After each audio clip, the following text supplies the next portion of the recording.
चलिए बच्चों, very good afternoon.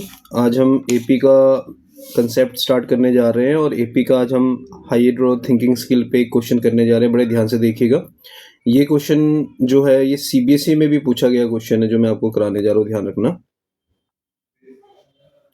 तो इस क्वेश्चन की पहले हम स्टेटमेंट को रीड करते हैं। क्या है, कहता है if 1 + 4 + 7 + 10 + dash dash dash till x, इसका जो सम है that is given to be कितना बच्चों, 287। नाउ क्वेश्चन क्या पूछ रहा है कि what is the value of x।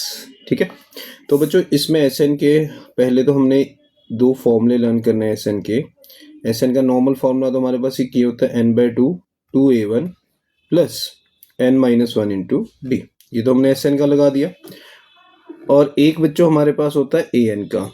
An का फॉर्मूला हमने लगाया था a1 + n-1 इंटू डी। तो बच्चों हम लोगों ने दो फॉर्मूले लर्न करने हैं इस क्वेश्चन को करने के लिए, या तो एसएन वाला या बच्चों एएन वाला। तो एसएन का हमारे पास जो फॉर्मूला होता है वो यही होता है, एसएन = n/2 ब्रैकेट में 2a1 + n-1 इंटू डी, और एएन मतलब लास्ट टर्म का जो हमने फॉर्मूला लिखा है। ठीक है, अब इस एपी की अगर मैं आपसे पूछूं भी फर्स्ट टर्म क्या है तो वो 1 होगी। कॉमन डिफरेंस अगर पूछे तो a2 - a1 आ जाएगा, that is 4 - 1, that is equal to क्या आ गया बच्चों, 3। अब Sn = आपको क्वेश्चन में कितना गिवन है बच्चों, 287। अब Sn का फॉर्मूला हमने लर्न करा हुआ है n/2 2a1 + n-1 into D bracket close is equal to 287। तो n/2 2a1 मतलब फर्स्ट टर्म 1 होगी, और जो कॉमन डिफरेंस है वो बच्चों कितने का हो गया, 3 का, इज इक्वल टू हमें दिया हुआ है 287। अब हमारे पास जो फर्स्ट टर्म है वो तो 1 थी, उसको सिंप्लीफाई कर दिया मैंने।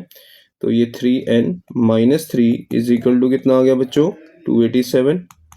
तो ये बन गया 3n - 1 इज इक्वल टू 287। 2 को क्रॉस कर दीजिए तो ये बन जाएगा 3n² - n is equal to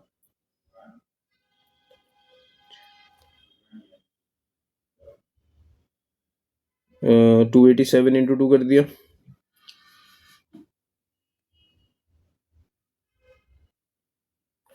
574। तो ये बन गया बच्चों 3n² - n - 574 is equal to बच्चों क्या बन गया, 0। सो इसको क्या मैं ये बोल सकता हूँ, this is my quadratic equation in terms of n।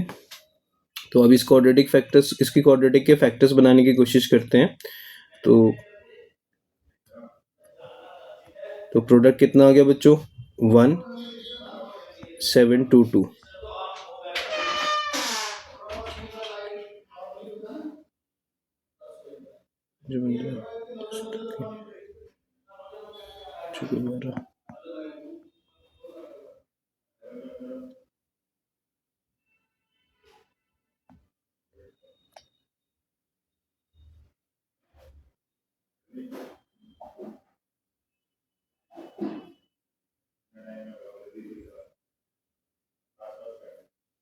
अब बच्चों हम इसके बनाने जा रहे हैं फैक्टर्स अगर हमारे बन सकते हो तो बच्चों फैक्टर से कर लेंगे, अगर फैक्टर्स भी नहीं बन सकते तो हम इसको डी से भी यूज़ कर सकते हैं। तो मैं थोड़ा इजी वे समझा रहा हूँ।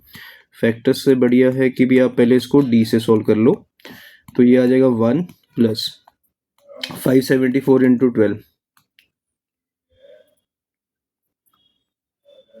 तो ये बन गया बच्चों 6888। तो d इज इक्वल टू बच्चों हमारे पास आ गया 6889। तो अब बच्चों हमारे पास जो d आ रहा है क्या वो ग्रेटर देन 0 है, यस सर। तो अगर d ग्रेटर देन 0 आ रहा है बच्चों तो हमारे जो रूट्स हैं दे आर रियल एंड साथ में क्या वर्ड लिखेंगे, डिस्टिंक्ट। रियल एंड क्या लिखेंगे बच्चों, डिस्टिंक्ट। तो अब रूट्स निकालने का जो फॉर्मूला था वो क्या था बच्चों, -b ± √d अपॉन 2a। तो b की वैल्यू बच्चों -1 आ गई, √d मतलब √68889 अपॉन 2 इंटू 3। अब बच्चों अगर हम देखें ये क्या बनेगा तो इसको हम 1 ± 68889 का स्क्वायर रूट हम निकालने जा रहे हैं। बच्चे ध्यान से देखिएगा, स्क्वायर रूट बिल्कुल वैसे ही करना है जैसे हम नॉर्मल तरीके से करते हैं। 8 8 जा 64 आ गया, 489, 8 का डबल बच्चों 16, तो 3 जा करेंगे तो बच्चों देखो ये भी 489 बन गया, ऊपर भी 489 बन गया. So the remainder is come out to be 0. So the square root of 6889 is 83 upon क्या आ गया बच्चों 6. अब चेक करिए n की हमारे पास दो वैल्यूज आएंगी, या तो n की वैल्यू प्लस में लेंगे या n की वैल्यू हम किस में लेंगे बच्चों माइनस में.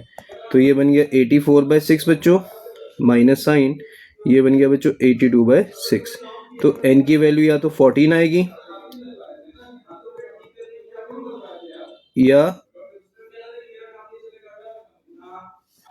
-41/3. बट n की वैल्यू क्या नहीं हो सकती बच्चों, नेगेटिव नहीं हो सकती, because number of terms can not be negative. ठीक है, तो इसका मतलब जो n है वो हमारे पास कितना आ गया बच्चों 40. तो इसका मतलब हमारे पास जो n आ रहा है वो आ रहा है 14. बट इस क्वेश्चन में उसने n नहीं पूछा बच्चों, इस क्वेश्चन में उसने ये पूछा है what is the value of x.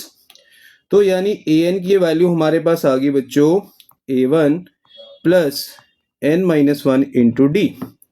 तो जो लास्ट टर्म है वो तो हमारे पास x है बच्चों, और जो फर्स्ट टर्म है वो बच्चों क्या है 1, और जो नंबर ऑफ टर्म्स है बच्चों वो क्या है 14, और हमारे पास जो d आया है वो कितना है बच्चों 3. तो अगर मैं इसको सिंप्लीफाई करूं तो ये 13 इंटू क्या बन गया बच्चों 3, तो ये बन गया 1 plus 39. So x comes out to be how much 40. तो यानी इसका मतलब जो हमारा x का आंसर है वो कितना आ गया बच्चों 40. तो बच्चों इस क्वेश्चन को करने के लिए हमारे पास दो फॉर्मूले हमने यूज करने थे. वो दो फॉर्मूले कौन से यूज करें, फर्स्ट हमने करा SN. अब SN का फॉर्मूला क्या करा बच्चों हमने n/2 2a1 plus n-1 into D. अब a1 हमारे पास कौन सी टर्म आ गई बच्चों फर्स्ट टर्म, d क्या आ गया हमारे पास common difference that is a2 minus a1. तो 4 माइनस 1 करा तो हमने 3 ले आए. बच्चों यहां तक क्लियर है मेरी बात.